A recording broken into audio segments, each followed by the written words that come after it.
All right, everyone. Welcome once again to the Face of the Business. I'm your host, Damon Pastalka, and I have with me today none other than Jeanine Lassaline-Berglund with the Canadian Association of Mold Makers. Jeanine, welcome. Thank you so much, Damon. I have been a huge, I can say longtime fan, first time attendee. All right. All right. Well, I don't know about that. So we'll see. We'll see if I'm still in your good graces at the end, then we'll see how it goes. But Jeanine, Absolutely. it's so awesome to have you here today because a couple things. I love associations because most people don't pay enough attention to associations. We're going to talk about those a little bit more. And mold makers, Mm, I grew up doing that. I literally started out when I was in college, worked my way through college. I started sweeping the floor in a tool room in a molding company. And I started to draft by hand yep. mold on and the big old thing with all that. I did that for 4 years while I went to school until we finally I actually was the one that bought the CAD system and did that as we going. But I mean, it's always been a passion of mine. I stayed in molding almost 15 years. Love the industry. Just yesterday, I talked with the now owner of the company that I worked for all those years ago and Holy started my cow. career with. And it's just a fascinating thing. And when you look at the complexity of Mhm. the tooling, and when you look at the kind of equipment it takes to build it, the precision that those tool makers have when they make that stuff and the way it fits together, and oh my goodness, to me it's a labor of love, but they get to do it every day. I think of it like moving puzzle pieces in a precision timing in order to be able to, when you think about how these things operate and the time Yeah. that it takes to put things together and how it creates unique features, it really, you're absolutely right. It's fascinating. And much like you, I kind of started at the bottom too. I came back after a very short military career and was enrolled in an engineering school. Started drafting just like you, but also started as an apprentice mold maker. So Nice. I'm a journey person. That's where I started. Yeah. So yeah, this will bring back memories for you. I remember drafting. So once I got off the floor, because I was a bit of a distraction on the floor, I was the only girl working there. They didn't even have a restroom for me. Oh god. Yeah. Yeah, so we had cinder block walls that they had strung some wire between, and we had like some shop coats hanging up there, and that was kind of like my little zone. But Yeah. anyway, long story short, once I moved up into engineering and was doing drafting. I started out and I thought I was the cat's meow. Let me tell you, I was in AutoCAD version 3 in DOS, and I had a digitization board. I Yeah. thought I was flying the space shuttle. I was so sweet. Yeah. Yeah, I remember those days. I remember Uh-huh. those days. And that's awesome because we really you got to think about that. The molding industry was already well established in Mm-hmm. those days. Yep. And now I continue to talk with my friends that are still in the industry, the technical people that are working with the plastics, the people that are working in the production of the stuff, and it's just amazing how it continues to grow and advance and accelerate the learning and the knowledge about Yeah. plastics. Well, and I got to tell you, like I believe part of the secret sauce of my success was that foundational learning and really understanding manufacturability. So once I got to different levels of responsibility, having that keen sense of what works and what doesn't work, and what's doable and what's not doable, and how to lead people through that ended up serving me really, really well. I wouldn't, I remember at the time thinking, what the heck did I do? But as you look back now, you're thinking that was probably the best learning opportunity that I could have had. And I was working with people who were, superstars in that industry, unbeknownst to me at the time. And the value Yeah. of their guidance at the time was priceless. But, when you're young, you don't appreciate those things. Yeah. Yeah.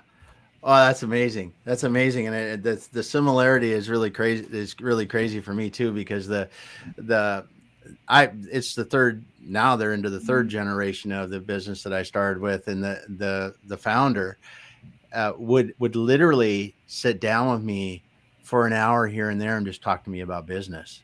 And I look back at that now and I'm like, that was the most valuable thing that I Yeah. probably had at that time in my life, because I didn't grow up in a family where there was business. I didn't grow up in, where my parents really knew. My parents certainly didn't know manufacturing, but just like you said, that those people are that interaction with the foundational people in the industry are so cool.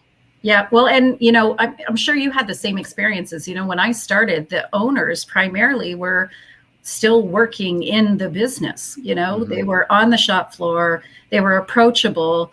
I dare say today that might be hard to find. I remember once, I hadn't met the owner of the company yet. I'd started with a firm and, had been there for a little bit, maybe a month. I don't even know. And we were working in a place, and this is terrible to say, but we had a bit of a rodent problem. And so there was this little guy that came in and was, I knew he was the exterminator because I'd been introduced to him, and I didn't think twice about it. And then when I saw him the next day, I gave him a little wink and a nod and, just had a little chuckle with him about the rodents and went on my day. And a colleague pulled me aside and said, do you know who you were just talking with? And I said, yeah, it's the exterminator. He was here yesterday. He's like, no, you dumb bum. That's the owner of our company. And I was like, oh, well, he had the Thunder Bay dinner jacket on and the rubber boots and a thick, heavy Austrian accent. I thought for sure that was him. Who knew? That's awesome. They were pretty unpretentious back in those days, for sure. Well, exactly. And that's so nice. Well, we've got a couple of people. We got Gail listening from Windsor. So, and Gail's an awesome support, honestly. No and doubt. She is also a member of the Canadian Association of Mold Makers board. So, she does amazing things with us behind the scenes. She keeps me humble, and she helps me, improve my confidence on things like we're doing today. I'm very much and have always been a behind the scenes whiz. And this is really the first time that I've been out in front. So I really appreciate her every day. Really? Yeah, she's awesome. And we got Ingor's here saying hello. Oh, I love Inger too. Yeah, Inger, thanks so much. And just great. And you are right. Gail is such a great influence and just shows us how to get out and do what we should do.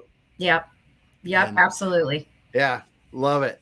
So then you're working in the molding and you somehow then is that when you went to GM and were working at GM after the molding, or was yeah. So I finished my apprenticeship, and then I did what every young woman does. They follow their their Prince Charming. Yeah. They follow them, around the globe, not quite around the globe, but certainly we did a northern tour of Canada. He at the time was an air traffic controller, and so the only thing we could get was northern postings. And so we lived I was an expatriate in my own country. It was kind of weird, but anyway, we did that for a number of years, had a couple of kids, and came to a point in our lives where we both grew up in really big extended families and thought, our kids don't know their cousins, they don't know their aunts and uncles. Maybe it's time for us to consider seeing what we can do closer to home. So I came back to the Windsor area, and I just, started connecting with people that I had known from the industry. And within a week, I had 5 job offers. And so I just took the one that was going to be best for my family and called my husband and said, pack up the kids, put in for a transfer. It's time. Yeah. But we lived in an area. We raised our kids in an area outside of the Windsor area, probably about an hour. So I spent the better part of 15, almost 20 years commuting over an hour to work. And he did as well, going the opposite direction. So that's when I started with GM, and I was at Ford and I was at Chrysler. So I, and spent a tremendous amount of time also in the supply chain. So I really enjoyed those years. Yeah. So what were some of the things you were doing at the automotive companies? Well, as a floor supervisor, I got to tell you one story here, floor supervisor. And I have always really enjoyed working with people. I love, connecting with them and understanding what makes them tick. And, we can talk about, the whole leadership development stuff. And that's really not what it was about for me. That kind of came naturally. Yeah. But, just talking to people and listening to their concerns and finding out what they thought about things. And it surprised me the number of times that people said, nobody's ever asked me that. But so I started in floor supervision, and I was in every department. I was in the paint department. I was in body and white. For those of you who don't know what body and white is, it's basically where everything gets welded and assembled together in the shell of the vehicle. I was in paint department. Did I say that already? I was in chassis. I was in engine. Wow. I was in final car. So, I in a few different models. So it was kind of an exciting time. That's cool. But then I also was in the foundry for a while. So I was everywhere, and I got really good at being a really good supervisor. So they would send me in, the later parts of my career, they would send me in when a group kind of needed cleaning up. And I remember a colleague saying one time, they just have to announce that you're going to a group and it starts to clean itself up. Like that's the kind of reputation you have. And then at some point somebody said, you don't even really need to come to work. And I was like, what? What are you talking about? He says, well, your purse runs the department. You go in the morning, you get all the boards set up, you put your purse on the desk, you make sure the office light is on, and you go upstairs for a cup of coffee, and magically people come in and they just start working. Yeah, all right. But, it was a great compliment to me because I didn't need to use a lot of discipline to get there. And that was really a heavy perspective back in those days. You were always trying to hammer those that didn't want to conform to what was going on. Yeah. And, I had my fair share of that too. I didn't take any flack, but it always occurred to me that, there might be 3 or 4 people that really cause you a lot of heartache, but the rest of those 100 people are really watching to see what you do with that. And those are the people's respect that I really wanted to earn. Yeah, you are right. You are right. And that's so key in leadership is really the consistency and doing the right thing because everyone is watching every single second. Yep. And that's one of the things that, that's really cool to hear. And because it's just one of those, it's just one of those things that a lot of newer leaders don't understand. It's like you have to, and today it's a lot different too in the fact that we're supposed to share more personal stuff and that kind of thing. But I still think as a leader today, you can share that personal stuff along with the expectation of I'm sharing the personal stuff with you right now. Still means you have to perform what you're supposed to do in your work day and do your best there. Or otherwise, it's just not going to work out. Well, and I think that's what it's missed on a lot of people that, I used to have, so this old guy, his name was Skip. He was like 105 when I started at GM. And he was like, I don't know, the general foreman, I think, for our whole department. And, he would come and pick me up on the golf cart and he'd give me advice all the time. Because I think I spent my first 3 months at GM crying every day after my shift. But anyway, I digress. So he would come, he kind of took me under his wing and taught me some real valuable lessons. And, one of them was that, you've arrived as a leader when you can have relationships with your people, but when they cross the line, you still can, you still need to do your job. And I remember that kind of ringing in my ears a couple of times. That's awesome. And there's no reason why we have to be enemies. It's not about that. It's, we can have a genuine human connection, but I have my job and you have your job. And the expectation is that we both do them. Yes. That is such a great way to explain it because leaders do need to do that. Right. And it's great to share, but at the end of the day, it's about, are we doing what we need to do? And if we are, it's awesome. It's even better. But when we don't, we have to, as a leader, you have to take care of it because, in some of my past, I was actually doing turnarounds in companies and that's when you're in the worst of the situations in some respects, but you have to save the company to keep the jobs of the people you can. So the things that you laying people off, whatever you have to do to get the company running right, it is because you want to keep the rest of the core of the company working and going forward. Yeah. But Ingor talks about this real quick though. She says, I don't know if there could be a little rodent problem.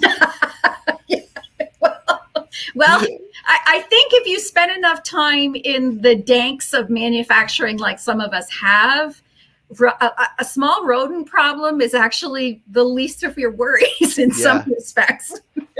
Yeah. Keeping things That, running certainly had its challenges back in the day, for yeah. sure. And you say, That's where things have really come a long way too. Manufacturing was that, at least when I started, I'm sure it might have been the same for you, Damon, that, these weren't ideal spaces to work in, and there are some dirty jobs that still need to continue to go on. But for all intents and purpose, manufacturing as an environment has changed significantly, right? yeah, And housekeeping, the focus that's spent on housekeeping as a way to prevent injury and health issues I've really seen a progression of that over the years, for sure. no doubt. You can literally eat off of most floors in manufacturing facilities now. And even if it's something that's, like a wood place that's doing woodworking, they still are very, very clean with the facilities just because of the safety aspect and the long-term maintenance too. That's another thing that really, really makes a big difference. But yeah, you're right. Manufacturing today is not what it was 20 years ago, 30 years ago, 50 years ago, for sure. And one of the things that I often talk to people about is attracting young people into manufacturing, because like you, myself, wonderful careers in manufacturing. These young people that get out and don't consider manufacturing and consider the fact that, hey, if college is great for me and I'm in science or I'm in business or I'm in marketing, do I want to do manufacturing? Because that industry is something that's really interesting, rather than I'm going to go out and work for, mention X big software company where they aren't making something like cool, like cars or, whatever. Listen, it's about the tangibility of having gratification at the end of the day, right? Yeah. And I say the same thing. The thing that's beautiful to me about manufacturing, and particularly, so I spend a lot of time, I've worked in really large and very global firms, but the majority of the time that I really enjoyed where I was in a smaller space, and I knew that just by showing up that day and doing my job, that I could have an impact. And if that's something that's important to you, then manufacturing, particularly in the small to medium-sized enterprise, is the place you want to be. Yeah. And especially when you like that satisfaction of doing something, because kids can get out of high school and they can go to work for manufacturers. In a couple of years of doing it, they can have a very nice career. And they can go home at night knowing that they've done something. They can see the progress of their work in that day. And it's safe and it's clean, and I just can't stress it enough. And you know what? All manufacturers need HR people. They need IT people. They need finance people, right? We're not talking about careers that were, technical in nature, like the one that I had, and they need people who have strong people skills and can talk to people and ask questions. And that was the other thing I wanted to say to you too, on that side of things, asking questions instead of, there is a tone here with manufacturing that, it's, if I step out of line, I'm going to get hammered. I would always tell junior supervisors, at least, don't go off half-cocked right away. Ask a question like, what happened? What were you thinking? What made you make that decision? And start in that conversation. And that holds true in every position. And I think, when we're talking about young people in careers here, I think it's important to engage them in those discussions as well. I don't know about you, but, being born in the Windsor area and having, an awesome career that was pretty much that whole area, right? I worked in the Detroit area and, but I was always within 100, I'm going to call it kilometers. So roughly 60 miles of work, in and around the area. It to me seemed that the nature, particularly of automotive manufacturing, was really cyclical, right? We have really good years and then there's a crash, and then we have really good years and then there's a crash. And I think that for parents, maybe who had less professional careers in manufacturing, the nature of that instability has caused them to guide their kids or their grandkids away from manufacturing. And that will always exist, and it doesn't matter what business. But when we talk about manufacturing, we're also not only talking about cars. Yeah. Right. It's so broad. Mm-hmm. Oh my gosh.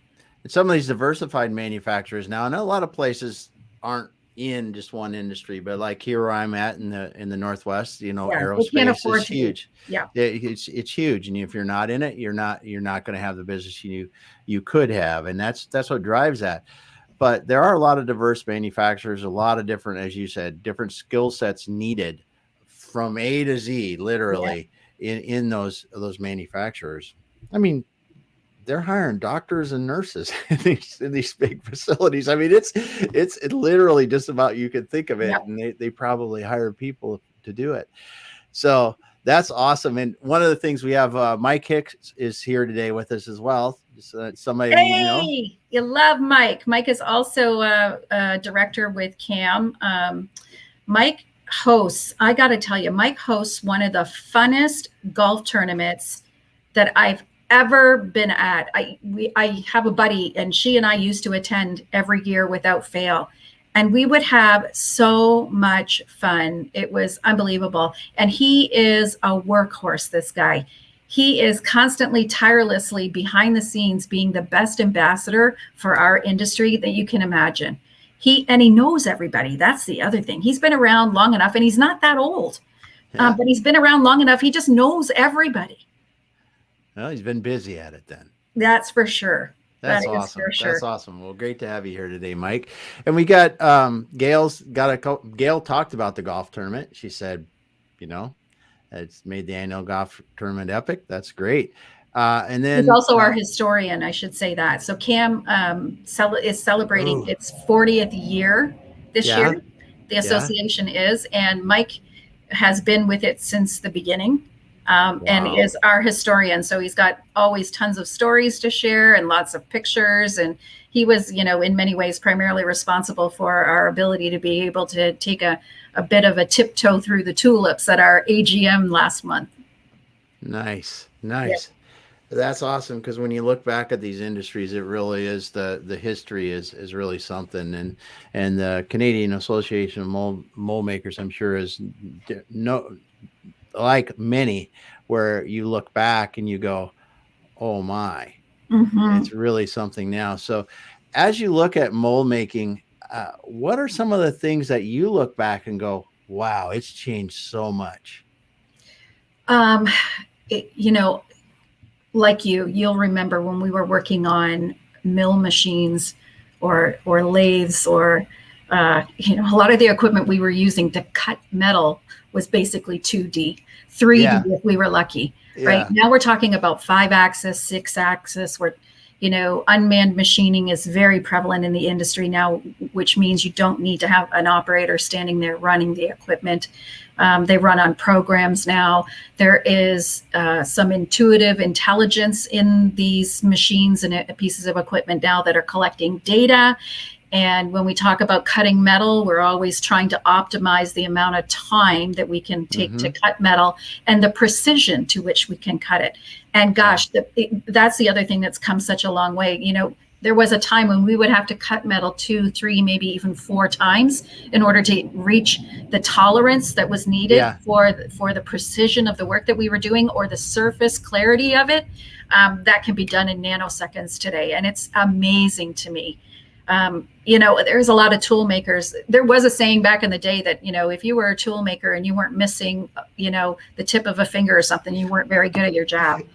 And, today I'm looking at, young people entering this now, and they're like, they don't even come out dirty. Like they're clean, like their uniforms are clean when they leave work. Like, what the heck's that all about? I used to have like scars in my hands from blue chips and, you name it. I probably, hurt myself doing it, but. Yep. And it happens in an instant. That's for sure. And it is, that's awesome, because you just unloaded a lot of stuff there, because when you look back at the years ago, 20, 30 years ago, when you're trying to hold very tight tolerances, it's like, it's slow and it's slow back and forth and back and forth and Yeah. back and forth, and all of that is waste and time that the industry Yeah. can't afford anymore. That, and think about, Damon, think about just the intricacies of pieces, the design elements of things that you can produce in one shot now, as opposed to 2 or 3 different progressive shots, right?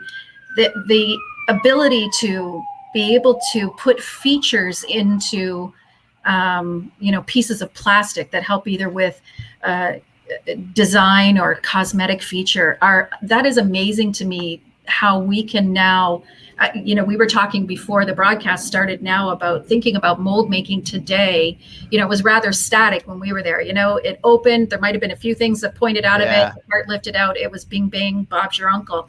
Today with slides and mechanisms that are coming in and out at different times of the plastic, injecting into the tool to create features or even hidden features that you can't see unless you're looking for it, is amazing to me how we put that together in this day and age. Yeah, because that wasn't even considered. No. It wasn't even considered, and when you look, anything you look at now, and you literally look at the complexity of the tiny, whatever you want to look. It could be the remote control that runs your TV, or some vacuum cleaner or something. The features, the way that they're integrating different materials. Stable pieces. There's inserts now that they can put into things and mold around it. You think about 2-shot, 3-shot processes where there might be different kinds of plastic or material that they're shooting in at different stages. Parts are coming out more complete and with more features than they ever have in the past. Yeah.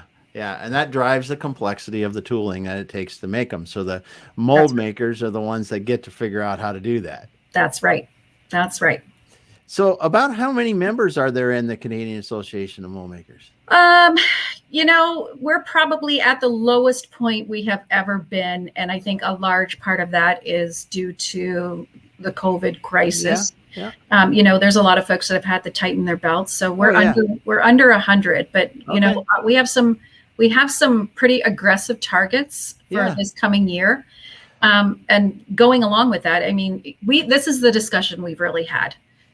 When it comes time for a company to tighten their belt, and you know this as well as anybody does, they take a look at where they're spending their money. And if they're not paying membership dues to be a part of an organization or an association, it's because they don't see value. Yeah.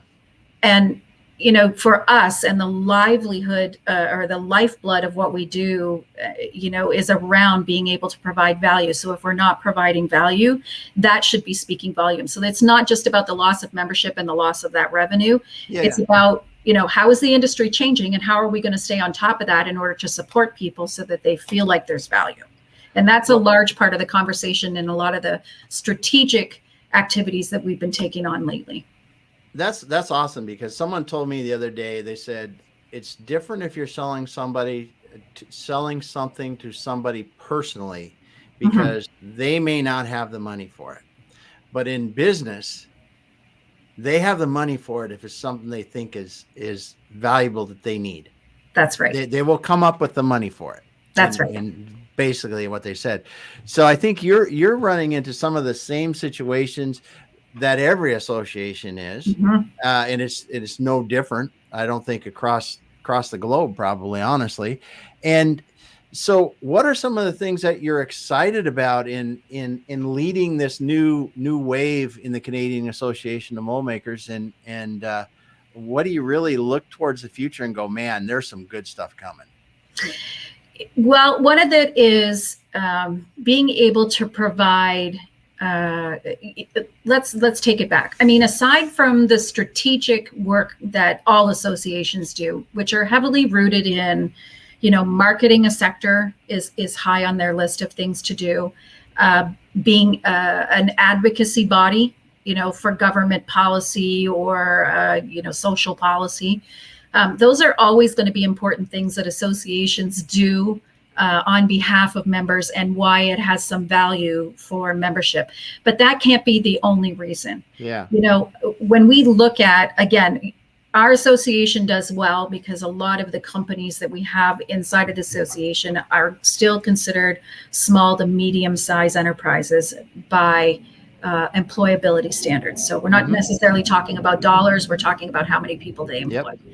And even in the space there, you know, in comparison to, let's say, maybe some other industries, you know, there is a lot of pressure and the profit margins can be really, really difficult.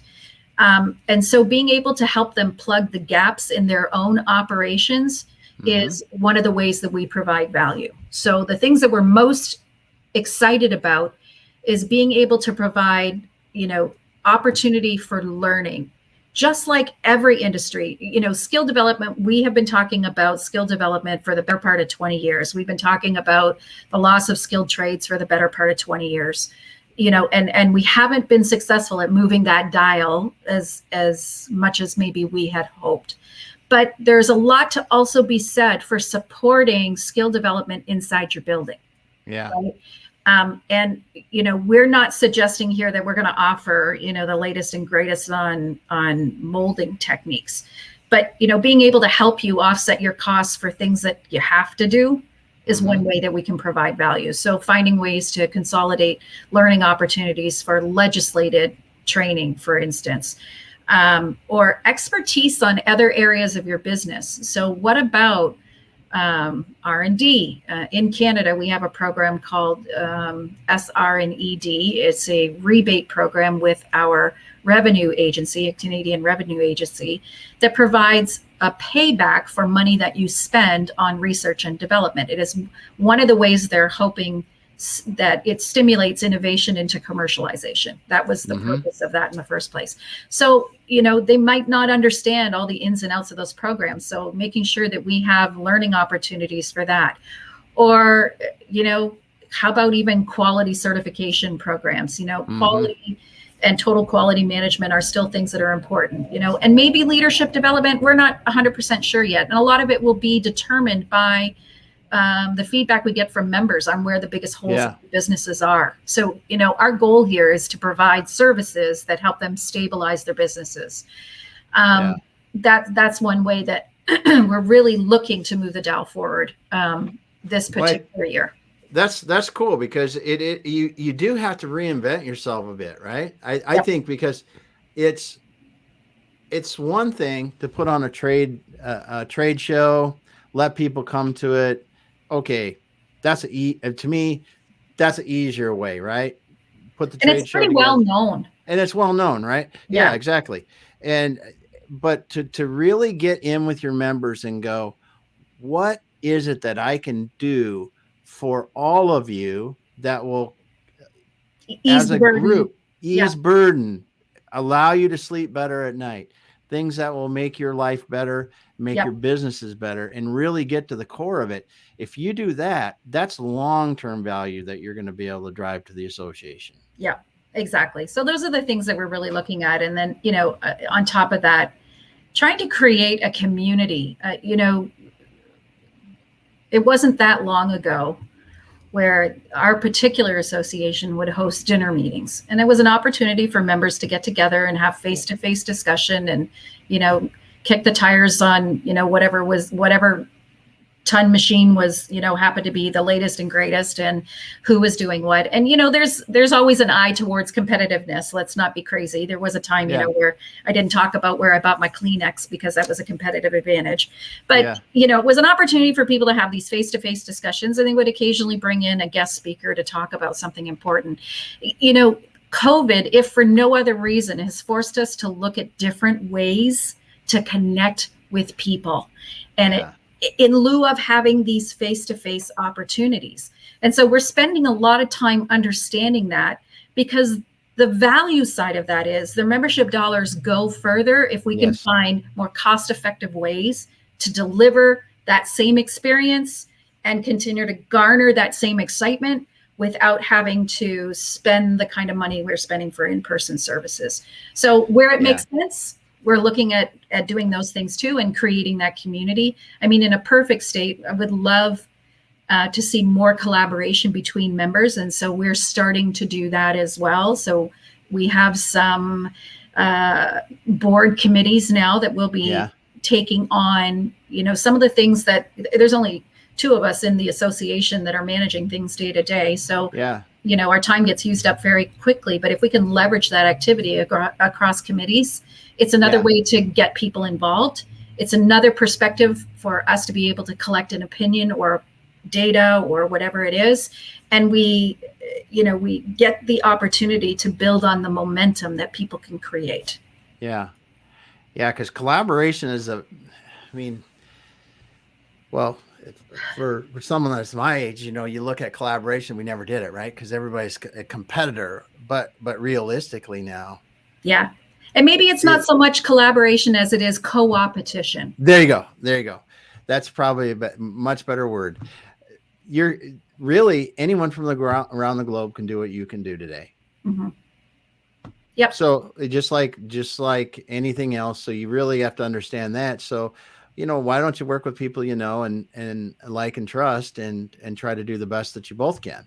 And I think that when you look at some of these businesses that are going back and rethinking this, there are ways that they're going to collaborate, even in molding, right? Because, okay, what if somebody has a huge project that's coming down the pipe and hey, I only make molds to this size or for this kind of, application, but they've got these 17 other ones that they need for this other size and application. That's where these people can be getting on the phone and keeping that stuff exactly within the group where they want it to be, and making those, or even making happier. Referrals. Like, our shop doesn't even have any capacity or that's not really our expertise, but I know it's Joe's expertise, and having the reassurance that when the opportunity comes to Joe, he's going to give it back to you. Yes. And I think those are ideals that have always been somewhat embraced inside this group.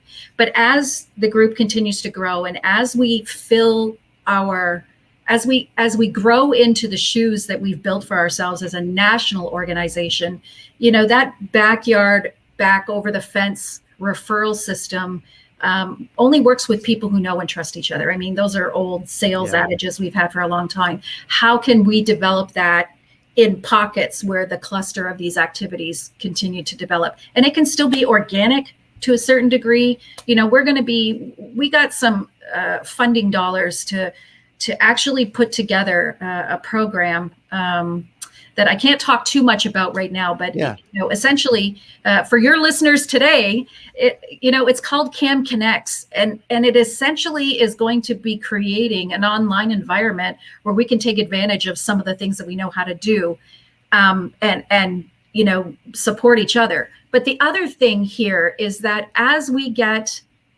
the industry comes back around, remember we talked about it being up, down, and up and down, and we've all lived through, lowest cost producers and global industry now, and seen the effects of that when we're facing a global pandemic, and issues like reshoring USA or reshoring Canada are starting to garner some support. This is one way that we can do that in our own backyard. I mean, I've been saying that for years, that the buyer, automatically goes online and thinks to look for bolts at the lowest cost made in Asia before he thinks to look at who's in his own neighborhood. Yeah. And it's just the way business has developed, right? And giving each other the opportunity to have those conversations, I think is a place for it to start. Yeah, no doubt. And I think about this too, because as you were talking about this, you were talking about helping the members work together to be more successful. I think that one of the values that an association could really bring to these members is to help them understand how to facilitate referrals, how to do it. Because let's face it, most people in business are they're in their business doing their thing. But and rightfully so. Oh yeah, rightfully so. But that's where the association plays a role. Yes. In facilitating that, right? Yeah. So if we have that at our disposal, we know that we can send out that opportunity alert, to the members of our community and say, is anybody interested in this? And we're already doing that right now with other things like, requests for media or requests for information on projects. We academic requests that come in from time to time. We're already pushing out those as opportunities, in subtle ways for manufacturers to connect to their community or to build their brand. Marketing is a heavy part of what we do, but at the same time, this is about changing behavior. And this is about engaging in the change of behavior to recognize that this is a community, and you can be competitors and still be in the community and have a thriving community with some co-opetition. Yeah.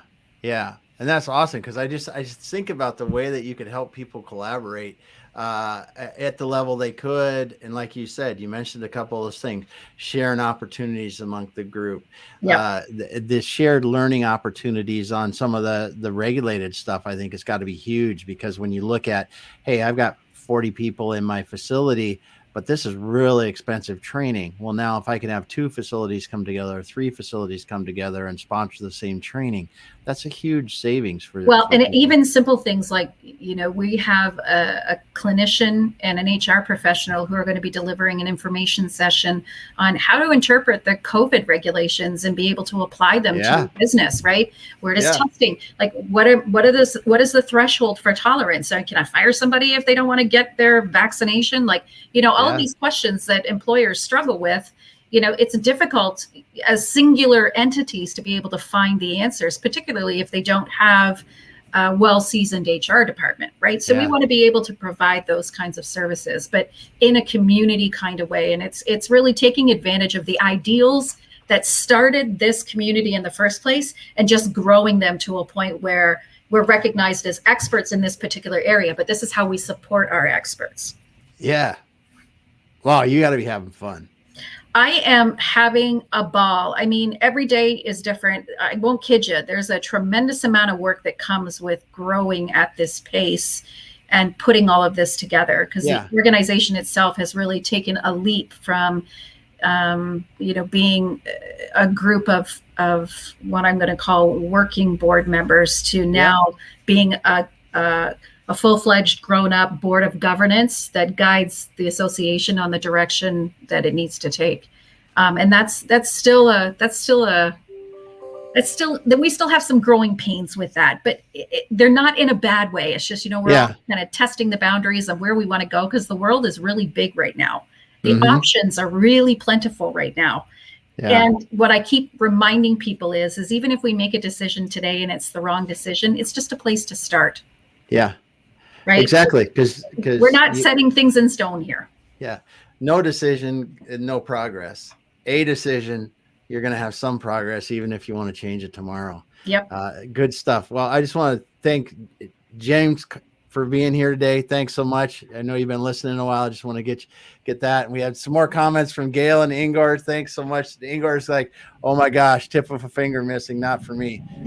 Well, I hate to tell you. I have all mine. Yeah, I got all mine too. I got all mine. I almost lost that one right there. I almost lost this one, actually. It was just before I got married. I think I cut it almost halfway through the knuckle. I remember showing up at my wedding rehearsal with the priest, and like this was like as big as a paper towel holder. It was terrible. Yeah, you could tell we were. Oh, yeah, we could probably share some. But that doesn't. I tell you what, though, that was years ago. That's not like that now. That the focus on safety and cleanliness is it. I mean, the amount of worker injuries are so much less comparatively in the manufacturing. I mean, like multitudes less. Yeah. And when you can't even really even fathom how much less it is today. And that's awesome. And that's why legislation is in place. And we know that, sometimes it feels like it's a must do, and it's the cost of doing business, but it's also the right thing to do. Yeah. Yeah. Well, so I'm trying to think of a couple other things, just so Gail said something about a cab story, and I just if Gail wants to hear a cab story, I've got to hear it. Well, if you haven't figured out at this point, you probably never will. But I'm a bit unconventional when it comes to most things in life. For whatever reason, I've always been wired. Well, my family will say I was wired wrong. But let's just say I'm wired differently than most people. And one of the things that I struggle with, even as a mature adult, is making sure I think before I say. It's a terrible, terrible habit that oftentimes there's a step missing in the cognitive whatever is going on there. Anyway, long story short, I'm not proud of it, but I'm pretty tenacious. And when I need to get stuff done, sometimes I take a few shortcuts. So, and I'm hope that we don't have any government people listening, but one of those times when I was living north, I was applying for a government job. And that government job, I didn't have any experience. I had no freaking clue it was the Ministry of Natural Resources. So a bunch of tree huggers, and I was in policy development. I applied for this job. I had no idea what I was doing. I lied during the interview. I got the job, and I spent the next week at the library trying to study up on stuff so I could at least perform my job. Anyway. Yeah. It was also a time when I was working for a director. So it wasn't even like I started at the bottom. I was, anyway, she was well known for not good reasons with the ministry. She was a spinster. She had never married or had children. She was a career woman. She was tough. She was just really tough. And, she didn't have, I wouldn't call it a personable, approachable personality. Okay. And she was running, a major division in policy development for natural resources. And I was her EA at one point. I was doing multiple things, but EA for her when she came to the office was one of the things that I did. And I had worked there for months, and I hadn't even received an email from her saying, "Hi, nice to meet you." It was all business all the time. So she flew into the area and came to the office this day and marched her way in. And then there was a parade of people coming and going all day out of her office. And it came time for her to leave. And she came out and stood in the doorway. And I mean, I was young, so, I was shaking and nervous a little bit and probably not paying as much attention to myself as I should have been. But she said, "I need you to call me a cab." So I literally spun around in my chair in my cubicle and said, "Okay, you're a cab." And then spun back around, and I thought, oh my God, I called her a cab. So this became the thing of legend in the office. And I thought for sure I had lost my job that day. I really honestly put my head down at my desk. She went back into her office, and I was like, I can't recover from this. I don't know what the heck I'm going to do. Anyway, it was a little bit of time had passed, and I was just started packing up because I thought this is it. She called me into her office, and I was, cowering and apologetic about the whole thing. She said, just shut up and sit down. And I'm like, oh, okay. And she looked at me, and then she got this little smirk on her face. She said, "That is the funniest thing that has ever happened to me." And after that day, it was history. But I'm telling you, that is not a chance that anybody should take. Yeah. Anyway, that's the cab story. That is an awesome story. And it is, that is great. That is just great. Well, it's just one of so many. Of so many, we could probably talk a number of times about, I've been fortunate enough to travel the globe, and I may have traveled the globe many times, but my luggage has seen way more than I have, because it would get lost frequently. Yeah. But I remember being in the interior of Ohio and not having any luggage. And I was there doing a quality audit, a 5-day quality audit for my company. And I didn't have anything. And the panic that sets in, like men can get away with it, right? Hotels have stuff that you need. But, when you're a girl and you're thinking about all the things you need to get ready in the morning, you're not so lucky. So I'm standing in the all-night Kmart at the $1 cosmetic counter with me and a few probably ladies of the evening because I didn't want to purchase everything because I already had it, But there's a million stories like that. That and, asking for the wine list and being told they have a bottle of red and they had to check the back to see if there was some clear. Like there's a million of them. There's just that is one of the things that manufacturing companies are not in typical metropolitan settings where you would want to travel. Yeah, they're never in Fiji or Cancun or where there's a lot of people that don't have other things to do. Yeah, no, not so much. That's usually where they're at. I know. Well, Jeanine, it's been so awesome to have you on today. We could talk for hours. There's so many more things we could talk about. I know, and we have to have you come back because I'm thinking that we want to check in next year and see how the Canadian Association, the moment we didn't even talk about Automate Canada. I mean, well, we'll save that one too. Yeah, we'll save that one too, but we'll talk about that another time because I really want to see what you're doing next year. You know, halfway through next year, let's see how it's going. Let's see what your members are doing. That's exciting. Let's figure that. Let's get some buzz going in the mold making industry in Canada because, hey, two things. One, bring attention to it. Two, we want to bring young people into it. I just think there are so many good jobs for people that want to get into these technical fields and really set themselves up for nice careers that it would be awesome. Yep. And you know, maybe we have to have some Canadian Association of Mold Makers day for young people to come and find out what the industry is all about. Well, it's funny you mentioned that because we have some stuff on the way for that too, including some student programming. We're going to be launching student memberships this year and define student programming so young people can connect with manufacturers directly. So I'll be happy to talk to you about that when we do it. When you get ready for it, we're getting back on talking about it because you know what? Absolutely. We are going to get some young people involved in manufacturing because if I can go down doing anything, that would be awesome. All right. So, listen, and you have an open door. Like you ever find yourself over on this side of the country, you just come on in. We'll always have room for you. Well, believe it or not, I've been in Windsor a few times. So who knew? Yeah, but good stuff. So Jeanine, thanks so much for being on today. We've got Jeanine Lassaline-Berglund with the Canadian Association of Mold Makers. If you didn't hear her talk, you need to go back to the beginning and start over. Listen to what she's talking about, the industry, the history, and what's happening today. Thanks so much for being here, Jeanine. And thank you so much for having me. Peace out, bro.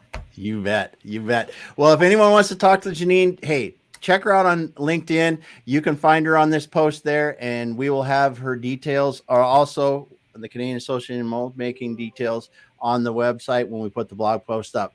Thanks, everyone. We'll be back on Thursday.